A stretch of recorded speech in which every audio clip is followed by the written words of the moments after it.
Mastery of your mind, how to remember everything. Memory is a beautiful thing, but for so many of those, it becomes lacking over the years or when we really need it for class. Any students feel like they simply do not have strong memory skills. Fortunately, memorizing is not just for an elite group of people born with the right skills. Anyone can train and develop their memorizing abilities. Today, we are going to teach you easy ways to know how. Before we begin, please remember to like and subscribe. Your participation in our channel means the world to us, and it is one thing we certainly won't forget. Number 1, repetition is the key. Learn, practice, recall, and repeat. These are the 4 ways of ingraining something into your mind. Do you remember when you were little having to write out spellings multiple times in junior school, or maybe even kindergarten if your memory is better than you think? That was done for a specific reason so you would never forget. On average, it takes between 6 and 10 times to learn something to fully sink in. So why not quicken the process by practicing and recalling it yourself? But you don't want to just do this all in a row. Research shows that the best way to recall and repeat is after incrementally increasing gaps. So the first time you do this, you will want to do it after a few minutes, then perhaps a few hours, a day, a week, and then a year. By then, it will be so etched into your memory that you will probably never forget it. But that is not the only tip we have for you today. Number 2, use your visual memory. Sometimes just trying to remember something isn't enough, but when you associate it with a visual, it pops right up. An example of this would be if you looked at a pair of shoes. When you see them, you think of the places you have worn them, like your auntie's wedding or when you threw them off to run down the beach. Connecting an image with a piece of information makes you much more likely to remember it. But how do you apply this to your school studies, or any other studies for that matter? Research says that the best way to do this is to connect a piece of information to something completely random, which your brain will struggle to forget. Perhaps you need to remember that the capital of England is London.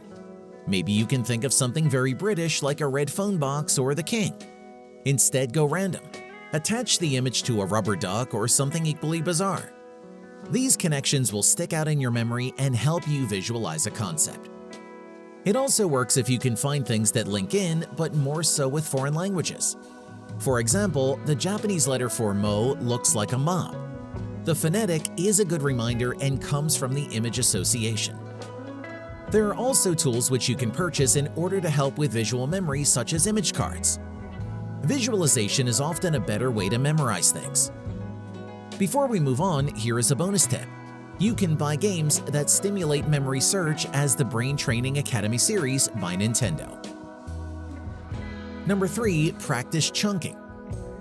By categorizing pieces of information that are similar together, you create a more cohesive and understandable unit. This is easier for your brain to handle as the human brain likes to make links between pieces of information. It will also give you a full scope of what you are studying, making you panic less because you already have a basic foundation of knowledge. This is also good for learning new things when you already have a basis. For example, you might be learning French, and you might already know a few locations, such as a bibliothèque being a library. Once you add these to your list of places, you will see that you can do it. You have already learned similar words, and not only this, but you will associate them with other places or categories of your choice. Another advantage of breaking things down into smaller sections is that you have less to learn at once. This tricks your brain into thinking that there is an end goal that is smaller than it is. The human brain is lazy, genetically so, and likes to think it has less work to do. This method also works well here.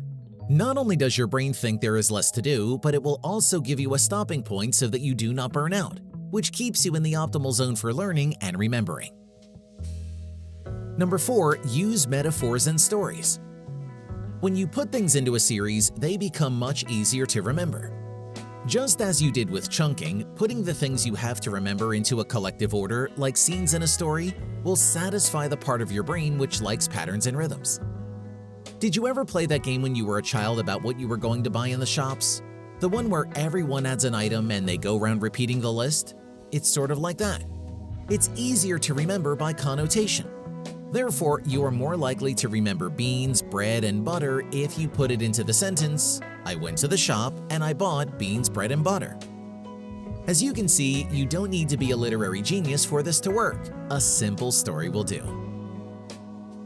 Number 5. Get a good night's sleep. Just as we mentioned in the beginning, repetition after a break is key, bringing us full circle. A good night's sleep will not only make you alert and ready to learn, but also encourage your subconscious to ingrain the information you have picked up. The majority of advice recommends a good 8 hours a night, preferably when it is dark. Before we go, we have one last bonus tip. Create routines. If you build a routine for yourself in areas where you lack memory recall, you'll probably remember things better. For example, if you have a terrible habit of misplacing your keys, try creating a routine of placing them on a hook right by your front door as soon as you walk into your home. Soon it will become a habit, and you will always know where your keys are when you're heading out the door. Thanks for watching today's video.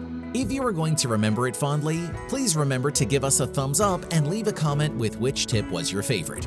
And don't forget that you can always subscribe to the channel and ring the notification bell so that you never miss out on great advice again. See you soon.